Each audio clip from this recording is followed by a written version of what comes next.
What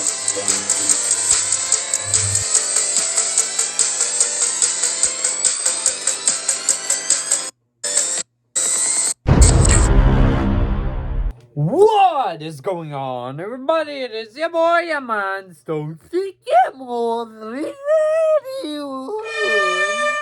I'm back at it with another monthly check, and for those who are new to the channel or new to my monthly checks in general, it is where I rank all the movies, new releases, and past movies many people have seen before me that I haven't seen before, and rank them all from the worst to the best in my opinion. Then after that, we go to my overhaul, which are new movies slash stuff I got this month.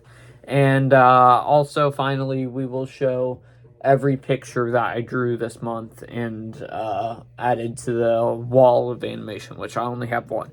But before we get sexual, beginning of the video, what's up, guys? Don't forget to subscribe if you're new to the channel, because number one, it's absolutely free. Number two, on the road to 1,000 subscribers, just up 47 away now.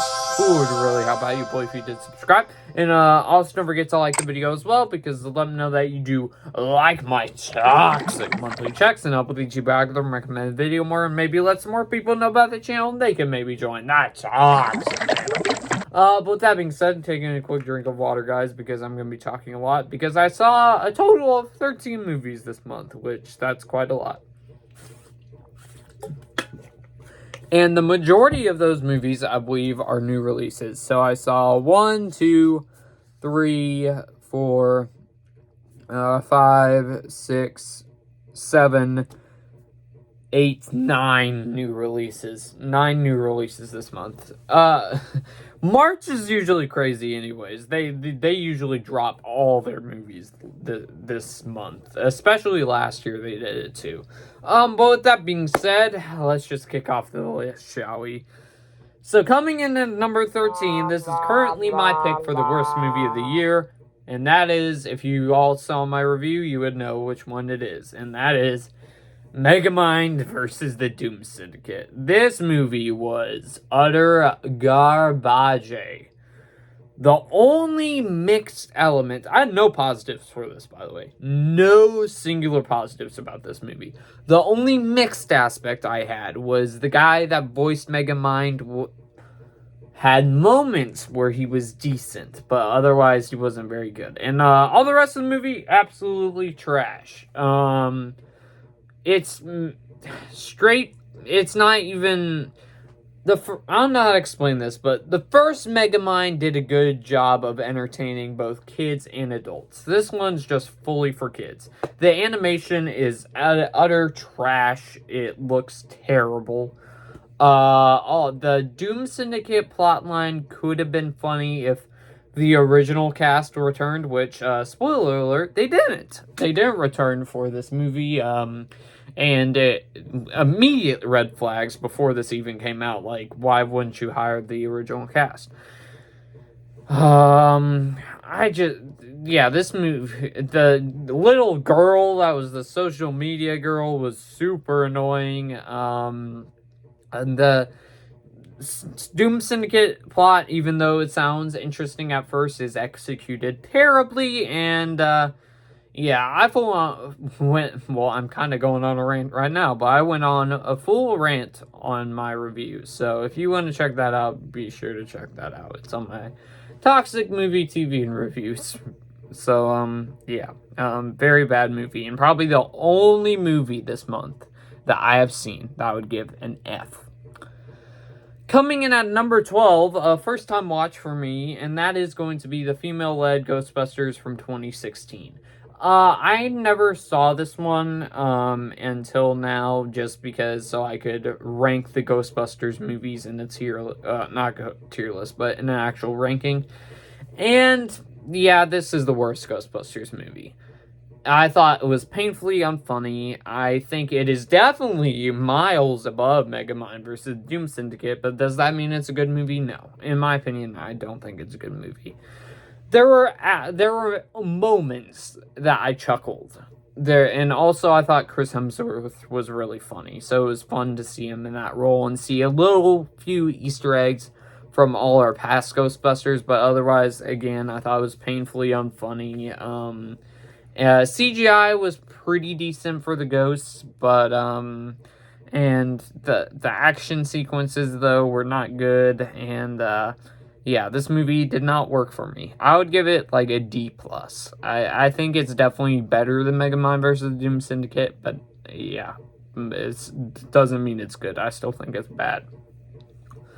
Now, coming in at number 11, I have Imaginary, which is this is the new Blumhouse horror movie, PG-13 horror movie, and at the start of the year, it wasn't very good for Blumhouse. We had Night Swim, which, to be fair, I didn't hate as much as other people, but I still didn't think it was a good movie. I thought it was, like, okay. And I thought it was watchable, but it's not good. And this one is kind of on the same lines. Would I say it's definitely better than Night Swim? Yes, because I thought that the main villain idea was better than the actual Night Swim concept. Because this one you have, well, it's still kind of a generic plot line though, where you have an imaginary friend or a friend that people don't believe is alive, and there's a kid that does believe it's alive, and it's his friend or whatever. And carnage soon ensues, and I know a movie that did it first. That's all I'm saying. Let's point at it. Where are you? Okay, I don't know. Yeah, you guys probably can't see it, but Chucky did it first. That's all I'm saying. And acting overall, I thought was pretty decent in here. I thought the main actress did pretty good. Also, I thought the little girl, for the dramatic elements, I thought she did pretty good for the sad moments, but for the like super happy girl moments, I didn't think she did good, but dramatic moments, she did great. And it also has Paul or Jesus from Walking Dead in here, and so that was pretty cool to see him in something besides Walking Dead, but he's only a minor role.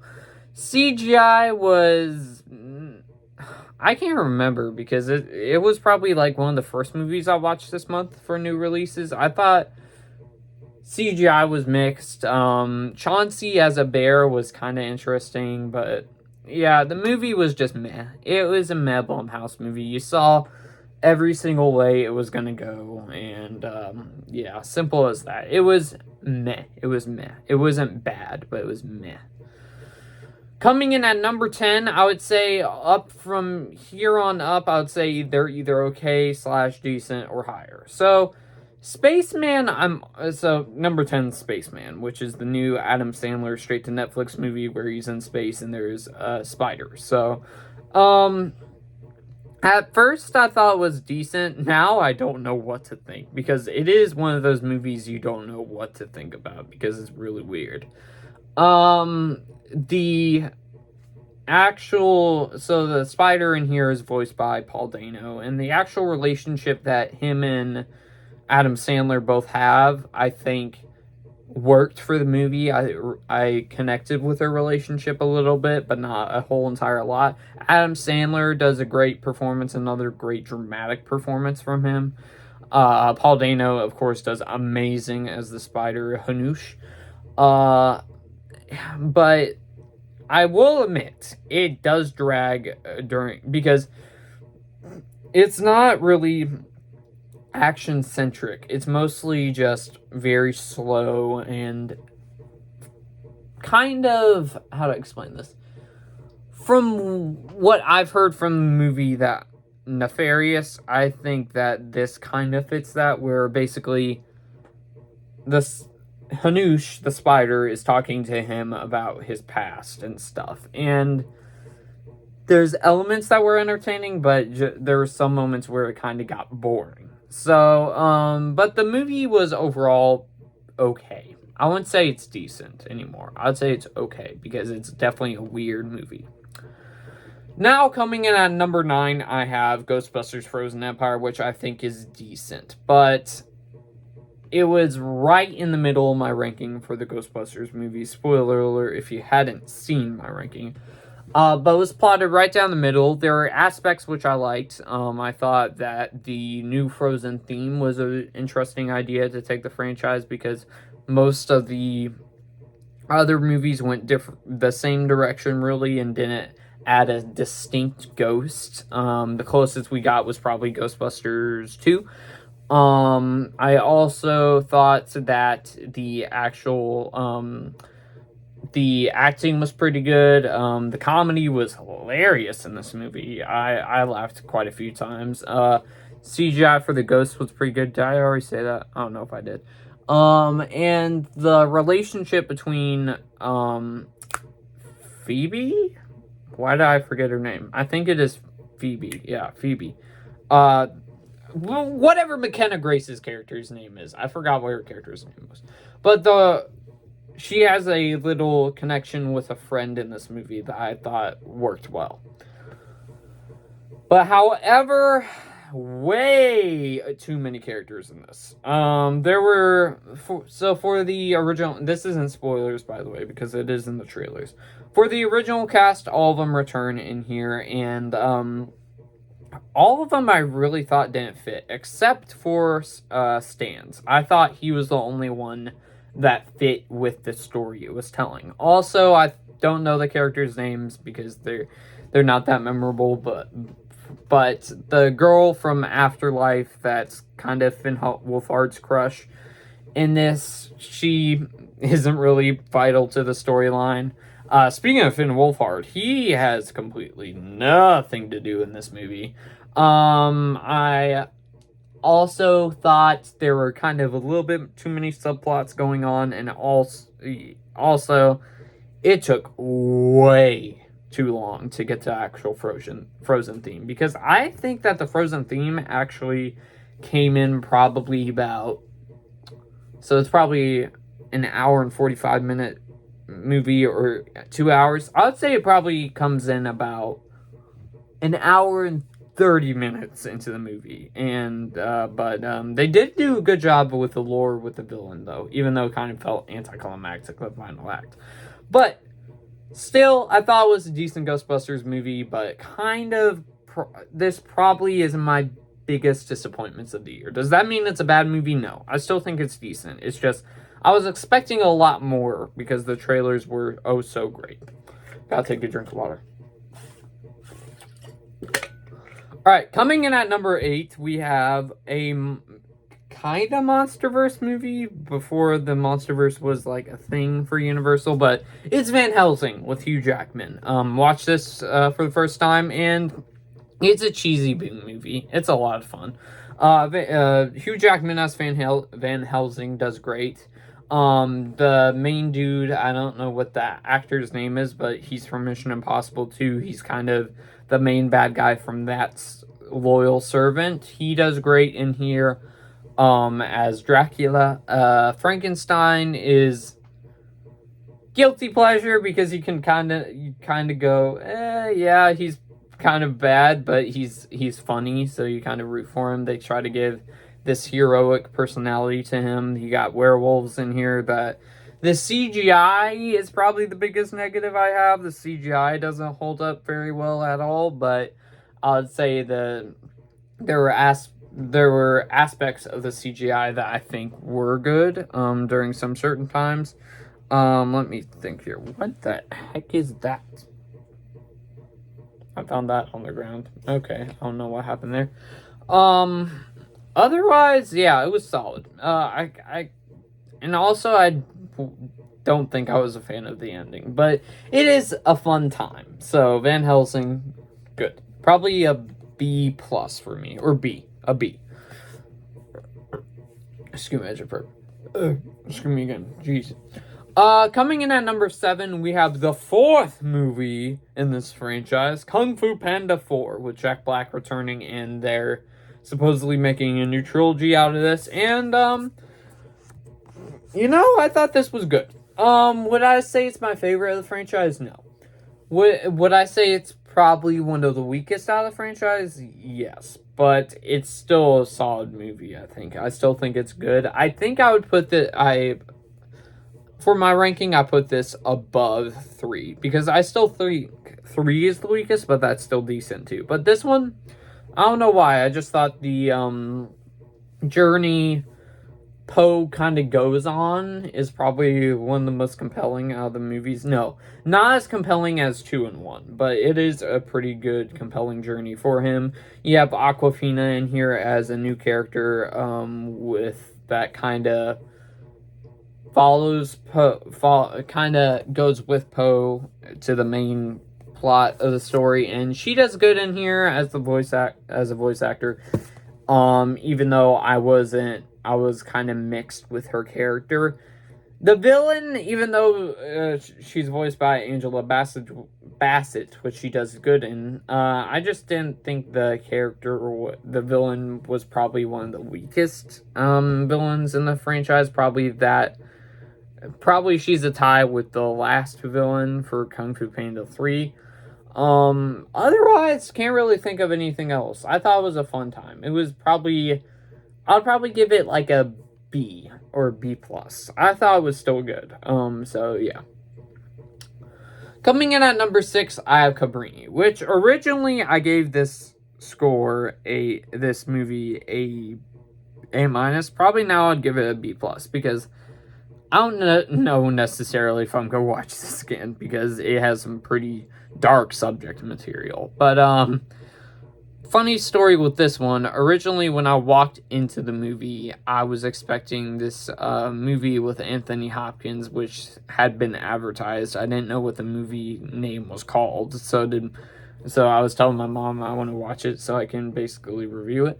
And I was wrong. It ended up being an Angel Studios film about this woman back in the... I don't know, I can't estimate what time, but back in the old days where she basically made an orphanage for kids that didn't have a home, and a bunch of people were trying to make her basically leave America and go back to her hometown of Italy. And it's a very compelling story. And usually most of the movies from the past for Angel Studios, most of their projects I can appreciate they're very well made, but they weren't quite for me. But this one, I do actually admit, I think this is the first Angel Studios project I have liked. The main actress that plays Cabrini did amazing. Almost all the performances in here I thought were amazing. It's just, again, the main problem with this is I don't know if I'll watch it again because it's very tough subject material. And but masterfully made, and there's a one shot in here where the cinematography is quite good for kind of... I wouldn't say these movies are low budget, but they are kind of low budget. There's this one scene where, with the cinematography, where it's looking out at a boat. Well, you're looking out from a boat. Then it flips around into water or something like that. And it changes again and it goes back to the boat, which I know that sounds confusing, but when it actually goes there, I thought that was a pretty cool shot. And yeah, overall, I thought this was a great movie and one of the biggest surprises of the year. I wasn't expecting anything from this movie, and this movie was actually really good. I would recommend this one, especially for an Angel Studios person. Now, coming in at number 5, we have The Descent. And The Descent is a horror movie that is well-renowned from the horror movie community. And finally watched it, and it's a good survival thriller. I would probably give it a B+, because the one issue I had, and it was like a big negative of mine for this movie, was I didn't think any of the characters were all remotely likable, which I thought the main character that was focusing on was... She was... I kind of liked her, but I kind of didn't, so I didn't care about if she survived or not, but she was the only one I really cared about. All the other ones I was just going, I don't really care about you, so... The gore in here for horror movie fans is really good throughout the movie. All Also, the creatures in here are very creepy, and the claustrophobic moments, my goodness. It was funny when I was watching this with my mom and then my dad, and I wanted to watch it. So, my mom, when the claustrophobic moments were happening, she basically said, "Oh, I can't watch this. I gotta fold some laundry while watching it," and it was pretty funny. And apparently there's a sequel too, which I don't know if the sequel is good or not. Let me know down below if the Descent Part 2 is actually a pretty solid sequel, because I might end up checking that one out maybe this month. But the Descent is a very good horror movie. And just besides the unlikable characters, I thought this movie was really good. So solid recommend. Coming in at number 4, I have Damsel, and this was a huge surprise. I was actually trying to watch this. Probably I would put this, now that I think about it, I'll probably put The Descent above it, now that I think about it. Yeah, Damsel I would probably put at 5th place, and then Descent I'll put at 4th. So, anyways, but Damsel I've been trying to watch for a while, because I knew it was straight to Netflix movie, and I heard a bunch of my movie reviewers talking about it, especially Zach Milne. Shout out to him if he's watching this. And yeah, this was a good straight to Netflix movie, which you can't say for most straight to Netflix movies. And this was really solid in a entertaining time, where basically Millie Bobby Brown is scammed into marrying into this family, and she eventually basically becomes a sacrifice to this dragon in a cave system, and it's basically a survival movie, and it's really thrilling and entertaining. Millie Bobby Brown does great in the main role. She's very charming in that role as well. All the performances in here are pretty decent, but some of the characters do get wasted, I think, or actors, I should say, get wasted, because Angela Bassett's in here as Millie Bobby Brown's stepmom, and she, for what she's given, does a good job. It's just, I wish we saw more of her character, you know? And all the CGI for the dragon, great stuff. And also, there's a bunch of kills throughout the movie that I was going, wow, that's pretty brutal for PG-13. And I was going, yeah, yeah, gore is pretty solid, even though it's mostly cutaway, but you could tell what's going on. It might take a little while to get for the actual plot to kick in, but otherwise I still thought it was good. So, Damsel, a good recommend for Netflix. So yeah. Now, coming in at number 3, this movie broke me. Hachi, A Dog's Tale. So, I don't know why, I just randomly decided to throw this on, and I knew what the movie was, and yeah, this is probably the hardest time I've ever cried watching a movie, which surprised me, because I was not expecting to get emotionally invested. So,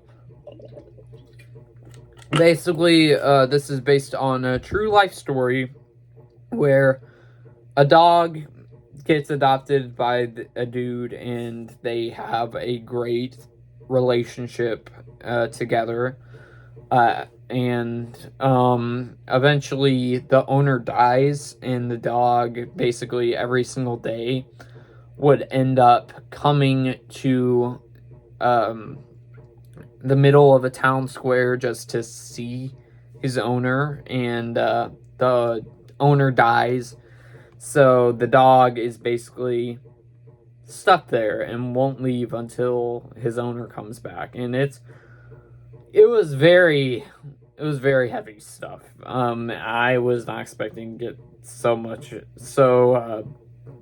teary-eyed and crying during this, but I did. So, and I was in my room, so I let it out basically. The main dog in this that played Hachi, I thought he did great. The main actor that plays the owner also did really good. Yeah, this was just a great dog movie, and probably one of the better ones that's not so generic. So, yeah, recommend this one. Now, coming in at number 2, we have the Battle of the Titans. Well, or the Team Up of the Titans, I should say. Godzilla X Kong New Empire. And this is the newest newest new. Well, actually, no. Damsel is the newest new release I saw. This is the one before that. And Godzilla X Kong New Empire, it's a B movie. I knew I was walking into. I was just hoping for lots of Titan fights and them not focusing on the human characters too much, which I think this has the most Titan action, which I was hoping for. So, and they delivered with that. Lots of great action sequences in here with the Titan fights, and the CGI was great, of course. And this one didn't bother me focusing on the human characters too much, but there were moments that it kind of bothered me, but there were kind of moments that it didn't bother me, especially at the beginning. It kind of bothered me with the following the humans, but when they eventually go to Hollow Earth, you do start getting invested in the characters. Scar King, I thought was overall a good villain. I just thought it was kind of anticlimactic in the end. But they do a good job of establishing this lore with him in the background, in the past with Godzilla and this past rivalry. Also, they make Kong the main forefront of the movie, which I appreciated as a Kong fan. So it's mostly his story. He has a very cute relationship throughout the movie with Suko, this is the baby Kong that we saw from the trailers. And they have a cute relationship in there. Dan Stevens is in here as a new character called Trapper, and he's a lot of fun, and you can tell he's having a lot of fun. Also, I didn't like how they handled Shimu. I didn't like how they handled Shimu. So for those who do not know who or what Shimu is basically a frozen dragon that we all saw on the trailers, like brief glimpses. And she gets used okay. I didn't enjoy how they used her character. It's just another character that we've kind of seen done the same thing before. There was another negative, but I completely forgot about it. Oh, also, the beginning is very fast. Like, it doesn't get a moment to breathe at all. But, it does with the human characters, as I said before. But eventually picks up back speed, then it goes into Hollow Earth, which then it luckily slows down and takes a second to breathe. So, Godzilla X Kong New Empire, fun B movie, B+, and, yeah. It was a lot of fun. So, and I'm doing a MonsterVerse movie tier list ranking tomorrow. I was originally going to do it today, but today's Easter, so I'm doing this on Easter. I just realized. So it's an Easter monthly check. But I will be doing tier list ranking of all the movies down below tomorrow, or at least try to. So yeah. But coming in at number 1, to my surprise, is Arthur the King. I was not expecting to love this movie as much as I did. This and Cabrini are the two biggest surprises of the year so far for me. This is just a cute dog movie, and it's very unique compared to other dog movies. Even though you kind of know where the movie's going, it's still a great movie. Mark Wahlberg's in here, and he delivers probably the best performance I've seen from him in movies or television in general. Simu Liu, hopefully I'm pronouncing that name right? And I'm thinking of the right person, right? The guy that plays Shang-Chi, whatever, in the Marvel universe. He does great in here as this kind of social media person, and it's really funny, even though he's kind of a jerk, but he's funny. The girl that plays Ramsley from Fast and Furious is in here, and she does great in here as well. The actual dog that plays Arthur is great in here. Well, it might be Arthur, I don't know. And it's just a great true story, and I like the racing aspects as well. And this is definitely one of the biggest surprises of the year, and honestly, I think it might be in my top 5 this year, because I had a lot of fun with this one, and I might give it an A-. I don't know. It's B+ or A-. It's right in between that middle ground, but Arthur the King was a huge surprise. So, yeah. But with that being said, guys, we finished the actual ranking itself of all the movies that I watched this month. Now let's move on to my overhaul. So we'll do the overhaul movies that of stuff that you've already have, but are officially in my room now. So first up, we got the Toy Story 4 popcorn buckets, which we obviously got in 2019 for the Toy Story 4 movie. It looks really cool, and I started collecting a bunch of stuff from movies and movies at movie theaters. For example, that right there, the Dune popcorn bucket, and then 2 other items that we're going to talk about here soon. But I thought I would put this one with the collection, so it's here, as you guys can see right there. Then, movies that I got from the family cabinet. We got Lego Movie, the second part. I've only ever watched this movie once, and, I thought it was a decent sequel, but not nearly as great as the first Lego Movie. Next up, we got the M. Night Shyamalan classic superhero movie, Unbreakable. Probably one of the best superhero movies, but outside the MCU and DC Marvel and DC movies. So, yeah, there is that right there. And I still have not seen Glass. I've seen Split, but I still haven't seen Glass, which apparently that movie's very divisive. V for Vendetta, which I have not seen, which is based on a DC comic movie with what's that guy's name? Hugo Weaving in it. So the guy that plays Red Skull. So he's in here, and Natalie Portman's in here. And yeah, from what I've seen, the action looks pretty good in that, and it tells a unique story. So yeah, Sherlock Holmes: The Game of Shadows. Not nearly as great or amazing as the first Sherlock Holmes, but I still think it's decent. But like I said before, not as great as the first one. And when are we getting that third movie, by the way? It's been rumored for years now, and it hasn't happened yet. I want to know when it's coming.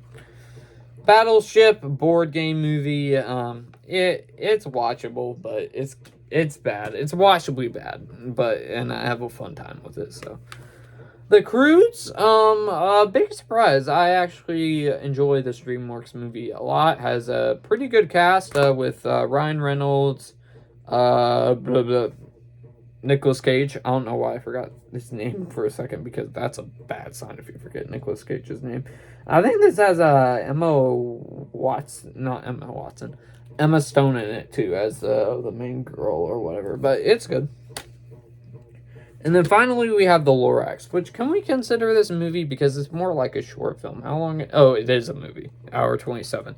I over-exaggerated the length of the movie. But, yeah, Lorax is good. Not nearly one of Elimination's best, but, you know.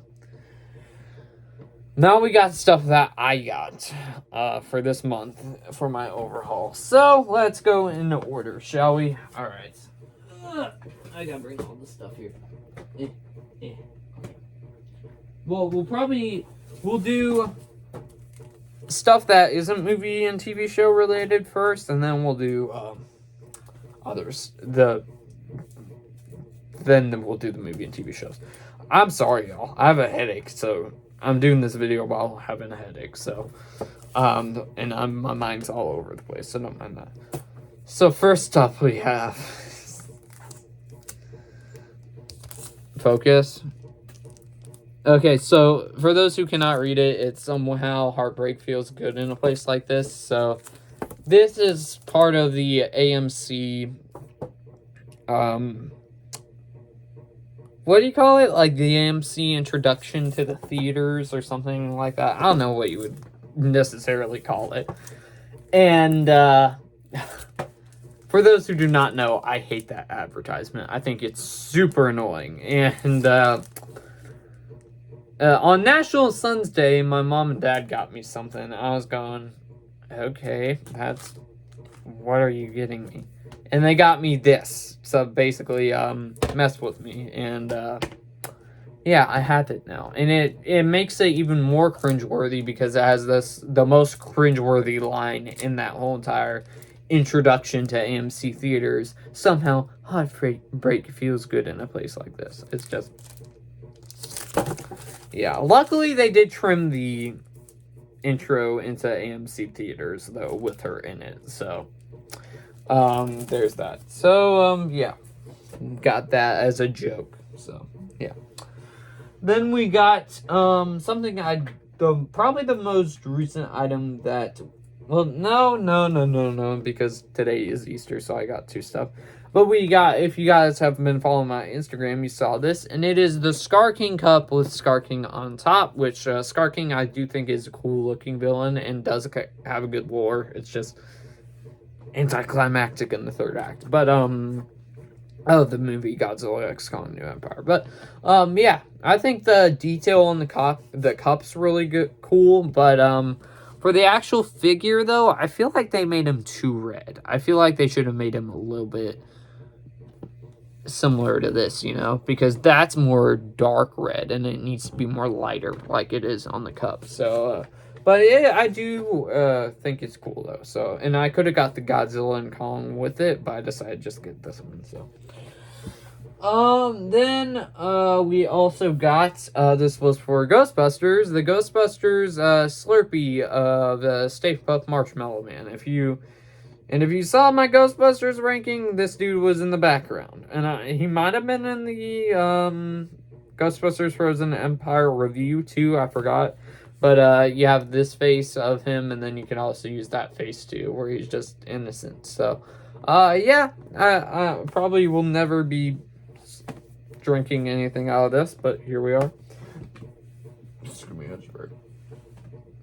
And the final one that isn't a movie or a TV show, and that is a Funko Pop of Indiana Jones, which I got today for Easter. And yeah, it's cool. Indiana Jones is my favorite movie character of all time, so I'm glad to have a Funko Pop of him to add to my Funko Pop collection up there. So yeah.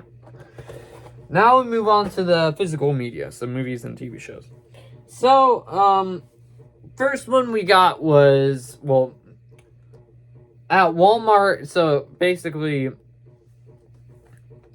I did something for my parents, and they said we can go to Walmart and buy some stuff for you, basically, because I did something for them to help them out.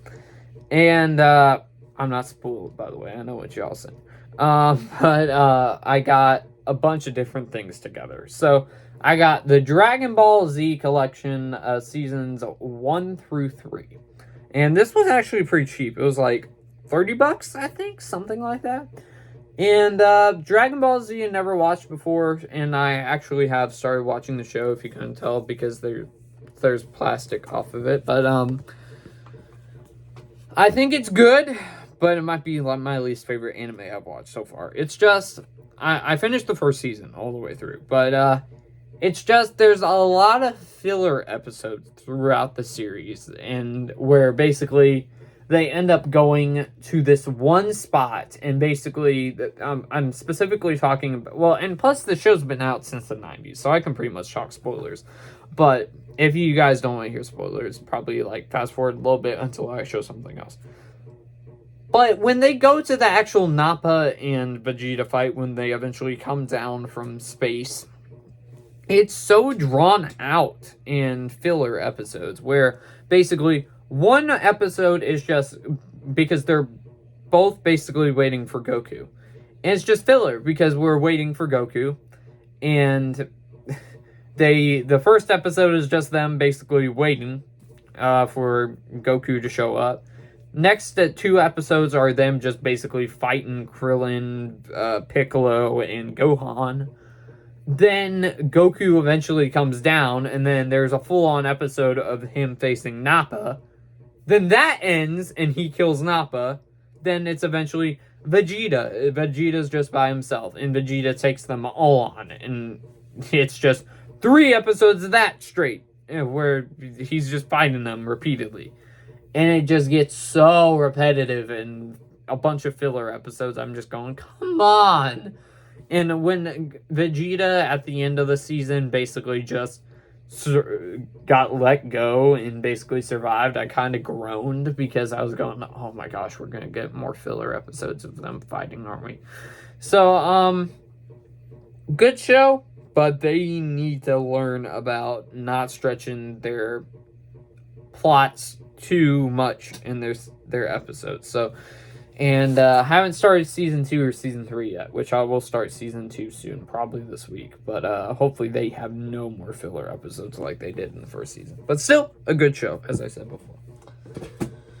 Alright, then we'll go with the stuff that I bought along with it. And so I saw one of my YouTubers, I don't know what his name is, I forgot what his name was. But I saw that Walmart is doing a deal with 4K steelbooks, or just steelbooks in general, at their local Walmart or whatever. So I was going, maybe they could have something at Walmart. So I went there and looked, and what do you know? They actually do sell it here in the Walmart I'm by. So yeah. And so I got a Dragon Ball Z along with these. So I got a 4K steelbook of Edge of Tomorrow. Beautiful 4K steelbook, I must say. I had the DVD and I wanted an upgrade, and I saw this and went, you know what? I want to upgrade it. So I upgraded it, and I have a 4K steelbook now. Very beautiful, and it feels really nice too. And Edge of Tomorrow, the trailers were bad back in the day when it came out, but when we watched the actual movie was really good. I liked it a lot. Basically, Groundhog Day, and with an alien war. So, yeah, if that piques your interest in Tom Cruise and Emily Blunt be sure to check this one out, because this one's really good. Then we have, I'm going to talk about the movies that I've seen first, and then the one that I haven't seen first. Seen first. I don't know. I'm all over the place, guys. Sorry. Next up, we have Blue Beetle on Blu-ray. So, Blue Beetle was a huge surprise last year. I'm so sad it bombed, man, because probably we'll not get a sequel to this. We will have Zolo Marquena back as Blue Beetle, but he probably won't be in the movie. He'll probably be in other movies, kind of like a side character, probably the Teen Titans movie, but he won't be in the Blue Beetle sequel, it looks like. But, yeah, this movie was a lot of fun. Zolo does great as Blue Beetle. The family dynamics, amazing. It was super in-depth, which I was surprised by.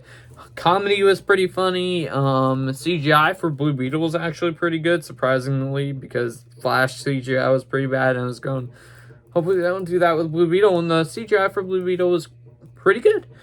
If I were to say any negatives of the movie, I thought they could have developed the relationship between him and the suit a little bit more, and also I thought the villains were pretty mediocre, but then again, it is Blue Beetle's first movie, so kind of you don't need a strong villain for your first movie as a superhero, so in your rogues gallery. So yeah, it worked out, and I have a full review on the channel if you would like to check that one out. And I also do have a spoiler review too. So yeah, Blue Beetle, big surprise. So I got it on Blu-ray. I was actually looking for the Flash Blu-ray, fun fact, because these two I think were neck and neck last year because I liked both. So Flash Blu-ray I was looking for, and I saw this one and went, okay, I'll get this one because I didn't see a Flash Blu-ray. I did see a Flash DVD though. But I don't really want to collect DVDs anymore. I want to try to get the upgraded stuff, you know what I'm saying? Then we got I Know What You Did Last Summer, just a regular Blu-ray Steelbook. And I Know What You Did Last Summer is, I still think, a great horror movie, but there's one thing holding it back. I think the killer of the fisherman is lame. It's basically a bunch of 90s cheese, and I love it, so... but again, the fisherman killer is just lame. And in the beginning of the movie, and they treat it as a mystery reveal, and once you eventually find out who the killer is, you go, that's who the killer is?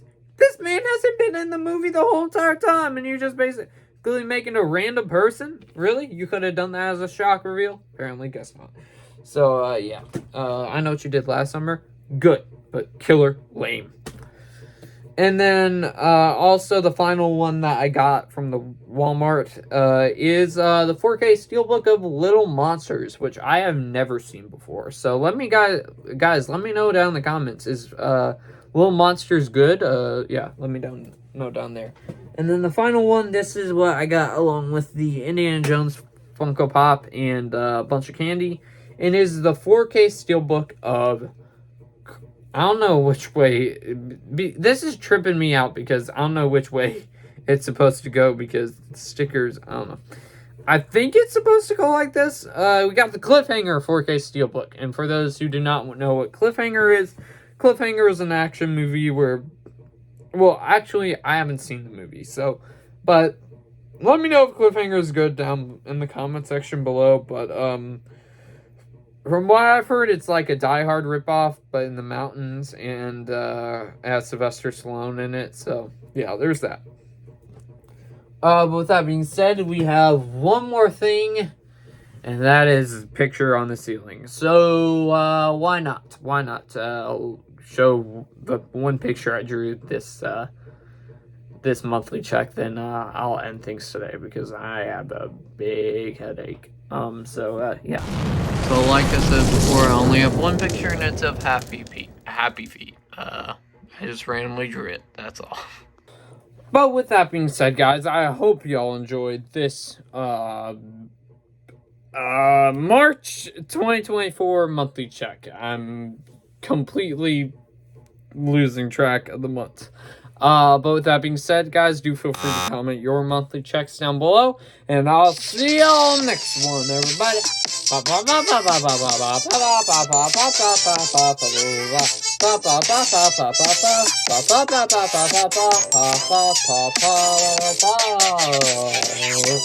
Peace.